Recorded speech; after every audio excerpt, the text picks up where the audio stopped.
ये कहानी है एक आदमी की जिसका प्लान आर्कटिक सर्कल में क्रैश हो जाता है, जिस वजह से वो काफ़ी दिनों में वहाँ फंसा रहता है। कहानी की शुरुआत होती है और हम एक ओवरगार्ड नाम के एक आदमी को देखते हैं जो आर्कटिक की जमा देने वाली ठंड में SOS का सिग्नल बना रहा था।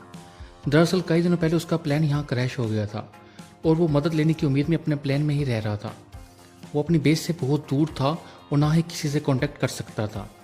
वो जानता था कि अगर उसने प्लेन छोड़कर यहाँ से जाने की कोशिश की तो वो ठंड की वजह से बीच में ही मारा जाएगा। इसलिए यहाँ रहने के अलावा उसके पास कोई रास्ता ना था। वो मछलियाँ पकड़ने के लिए ट्रैप लगाता था और हर रोज़ उनकी जांच करता था और इन कच्ची मछलियों से अपना पेट भरता था, क्योंकि उसके पास आग जलाने का कोई सामान नहीं था। उसके पास एक बेकन था जिसके ज़रिए वो हर रोज़ सिग्नल भेजता था ताकि कोई सैटेलाइट, हेलीकॉप्टर या प्लेन उस सिग्नल को डिटेक्ट करे और उसे बचा लिया जाए। लेकिन आज तक उसका सिग्नल डिटेक्ट नहीं हुआ था। वो हर रोज़ ऊंचे पहाड़ों पर जाकर सिग्नल देता था और अपने आसपास के इलाके की मैपिंग करता था। इसके अलावा वो हर रोज़ एक इलाके में जाता था जहाँ कुछ पत्थर इकट्ठे कर रखे थे। यहाँ हमें पता चलता है कि इस क्रैश से उसने कुछ खोया है। ये सब चीज़ें उसकी रूटीन का हिस्सा बन गई थी, क्योंकि इसके अलावा उसके पास कुछ करने को था ही नहीं। लेकिन उसे उम्मीद थी कि कोई ना कोई ज़रूर से ढूंढ लेगा। अब एक दिन जब वो फिशिंग ट्रैप चेक करने जाता है तब वो देखता है कि उसने जो मछलियाँ स्टोर की थी उसे किसी भालू ने खा लिया है। वो देखकर ये समझ आता है कि वो यहाँ पर अकेला नहीं है, बल्कि यहाँ पर एक शातिर शिकारी भी मौजूद है। वो भागकर अपने प्लेन में आ जाता है क्योंकि वो भालू उस पर हमला कर सकता है। कुछ देर बाद जब वो पहाड़ी पर सिग्नल देने जाता है तभी वो उस पहाड़ी को दिखता है, मतलब कि अब उसे भालू से बच कर रहना होगा। जब वो यहाँ से जा रहा होता है तभी एक हल्का सा सिग्नल रिसीव होता है। ये देखकर वो समझ आता है कि कोई ना कोई चीज़ उसके आसपास ज़रूर है। और तभी उसे एक हेलीकॉप्टर नज़र आता है। वो उसके पास से गुजर रहा था। वो उन्हें स्मोक सिग्नल देता है और किस्मत से वो लोग उन्हें नोटिस भी कर लेते हैं। वो हेलीकॉप्टर उसके पास आता है, पर तेज़ हवा की वजह से हेलीकॉप्टर का कंट्रोल काफ़ी मुश्किल हो रहा था और आखिर बेकाबू होकर क्रैश हो जाता है। ये देखकर ओवरगार्ड पूरी तरह से टूट जाता है। वो जल्द ही क्रैश पॉइंट पर पहुंचता है, जहां पहुंचकर वो देखता है कि पायलट मर चुका है और साथ में अंदर एक लड़की भी मौजूद है जो बुरी तरीके से घायल है। उसके पेट में एक गहरा घाव भी है जिस वजह से वो बेहोश थी। वो उसके घाव पर पट्टी बांधता है और तूफान थमने तक वो उस लड़की के साथ हेलीकॉप्टर में ही रुक जाता है। यहाँ उसे काफ़ी सारी सप्लाईज मिलती हैं, साथ में उसे नूडल्स भी मिलता है जिसे वो कच्चा ही खाने लग जाता है, क्योंकि काफ़ी दिनों से वो सिर्फ कच्ची मछलियाँ ही खा रहा था। अब वो हेलीकॉप्टर का दरवाज़ा निकालता है जिस पर वो उस लड़की को लेटा देता है और उसे खींच कर अपने प्लेन तक ले आता है। यहाँ उस लड़की को होश आता है और वो इंग्लिश लैंग्वेज नहीं समझ पा रही थी।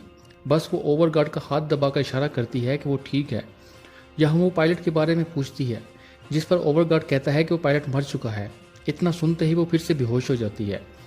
अब ओवरगार्ड फिर से क्रैश पॉइंट पर जाता है ताकि कुछ सप्लाईज ढूंढ सके। यहाँ वो उस पायलट को दफना देता है और फिर सप्लाईज ढूंढने लग जाता है। अब उसे एक गैस स्टोव, एक लाइटर और एक मैप भी मिलता है। साथ में उसे एक तस्वीर भी मिलती है जिसे देखकर उसे पता चलता है कि मरने वाला पायलट और वो लड़की दोनों हस्बैंड वाइफ हैं और उनका एक बच्चा भी है। वो सारी सप्लाईज को एक स्लेब पर रखकर यहाँ से निकल जाता है और प्लेन पर पहुंचकर उस लड़की घाव को साफ करता है। उसके बाद वो नूडल्स के साथ मछली बनाता है। वो काफ़ी दिनों के बाद गर्म और पका हुआ खाना खा रहा था, क्योंकि काफ़ी दिनों से वो सिर्फ कच्ची मछलियाँ ही खा रहा था। अब उस लड़की को भी खिलाने की कोशिश करता है, पर उसकी हालत बहुत ख़राब थी।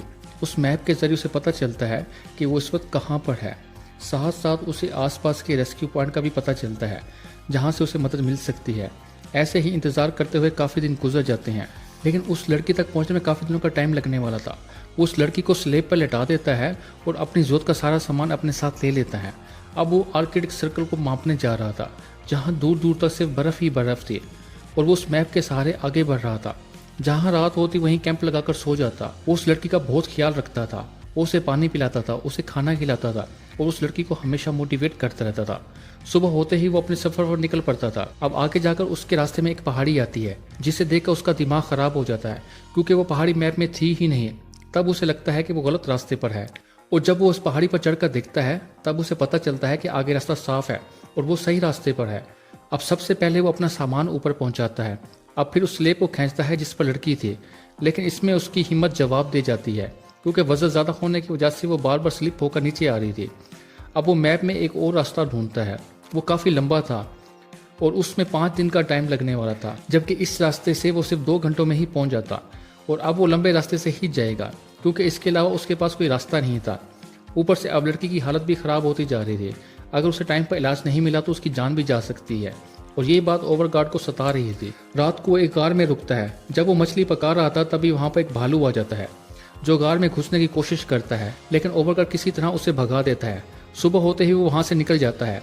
रास्ते में मौसम खराब हो जाता है जिस वजह से आगे बढ़ना मुश्किल हो रहा था। तब वो उसी लड़की के साथ स्लीपिंग बैग में ही सो जाता है। जब तूफान थम जाता है तब वो यहाँ से आगे बढ़ता है। ठंड इतनी ज़्यादा थी कि उसकी उंगलियां सुन्न हो रही थी। अब उस लड़की ने भी खाना पीना छोड़ दिया था और उसके मुंह से खून आ रहा था। उसके घाव में भी अब काफ़ी इन्फेक्शन हो रहा था।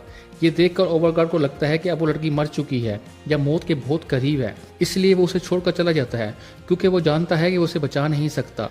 लेकिन थोड़ा दूर जाते ही वो गड्ढे में गिर जाता है। जब उसे होश आता है तब वो देखता है कि उसका एक पाँव पत्थर के अंदर फंस गया था। वो यहाँ से निकलने की काफ़ी कोशिश करता है और इसी चक्कर में वो खुद को जख्मी कर लेता है, लेकिन हिम्मत ना हारते हुए वो यहाँ से बाहर निकल जाता है।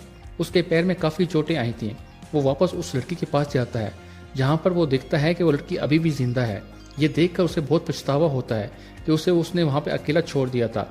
वो उससे माफ़ी मांगता है और उसे लेकर फिर से चलने लगता है। ऐसे हालात में भी उसने हिम्मत नहीं हारी और आगे का सफ़र जारी रखा और आखिरकार वो रेस्क्यू पॉइंट के करीब पहुँच गया जहाँ उसे एक हेलीकॉप्टर नज़र आता है, जिसे देखकर वो फ़ौरन उसे सिग्नल देता है, लेकिन वो लोग उसे नोटिस नहीं कर पाते। वो यहाँ से जाने लगते हैं। तब वो अपनी जैकेट जलाता है ताकि वो लोग इस आग को देख पाएं, लेकिन वो लोग फिर भी उसे नहीं देखते और वहाँ से चले जाते हैं।